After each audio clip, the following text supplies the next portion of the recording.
Sayur ndeso yang selalu dirindukan. Siapa yang sedang merindukan kampung halaman?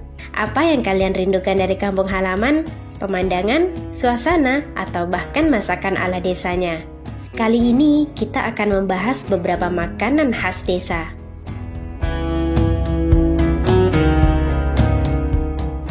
Yang pertama, sayur genjer. Mungkin bagi sebagian orang asing dengan nama ini, tapi tidak untuk mereka yang tinggal di desa. Genjer merupakan sayuran hijau yang umumnya hidup di rawa atau sawah. Dengan rasanya yang khas, dipadukan dengan ikan asin, sambal terasi, nasi panas, dan dimakan bersama keluarga. Ternyata, selain rasanya yang lezat, genjer pun menyimpan banyak manfaat. Dilansir dari Balai Pengkajian Teknologi Pertanian Jakarta, tanaman genjer kaya akan kandungan energi, protein, lemak, karbohidrat, serat, dan mineral. Di balik kelezatan dan manfaatnya, tersimpan kisah tentang genjer semenjak sebelum kemerdekaan Indonesia. Sayur genjer menjadi penyelamat bagi orang Indonesia untuk tetap bisa makan pada masa sebelum Indonesia merdeka.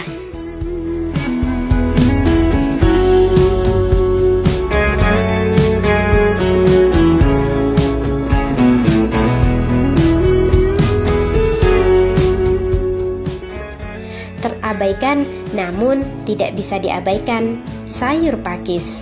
Sayur pakis walaupun tumbuhan liar, namun jika sudah dimasak seperti gulai pakis, cah pakis, dan sayur pakis lainnya, sangat lezat rasanya. Bahkan di Pontianak, Kalimantan Barat, sayur ini menjadi menu andalan di beberapa restoran. Selain lezat ketika sudah dimasak, ternyata pakis juga menyimpan banyak manfaat. Pemanfaatan secara tradisional untuk kesehatan dari pakis telah dilaporkan dan dilakukan di banyak negara Asia dan Afrika.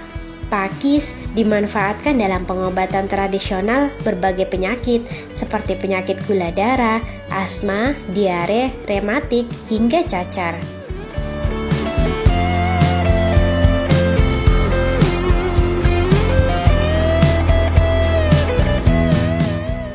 Nah, selanjutnya sayur bambu. Maksudnya anakan bambu. Rebung adalah salah satu tunas muda yang tumbuh dari bambu. Sayur ini tidak hanya populer di Indonesia, namun hampir seluruh wilayah Asia. Di Bengkulu, Kabupaten Rejang Lebong, Bengkulu, bambu muda diolah menjadi lemea, jenis makanan yang berasal dari tumbuhan tunas bambu yang dicincang kecil-kecil lalu diendap atau difermentasikan dengan udang atau ikan. Sementara di Semarang digunakan sebagai isian lumpia khas Semarang. Jika di daerah Anda biasa diolah menjadi apa? Saat ini, rebung sudah dapat diolah untuk berbagai macam bahan makanan olahan yang berbahan dasar rebung, seperti tepung rebung yang memiliki kandungan pati yang tinggi, cuka rebung, keripik rebung, rebung beku, dan asinan rebung.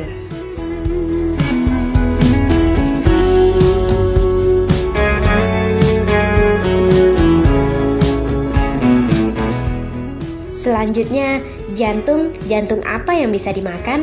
Jantung pisang.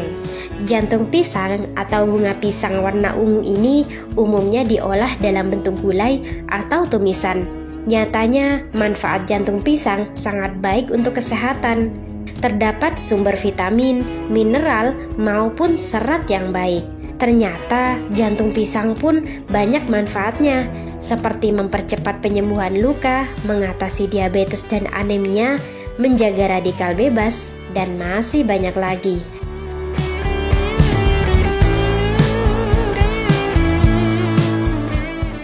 Lalu yang terakhir, ada yang tahu ini tanaman apa?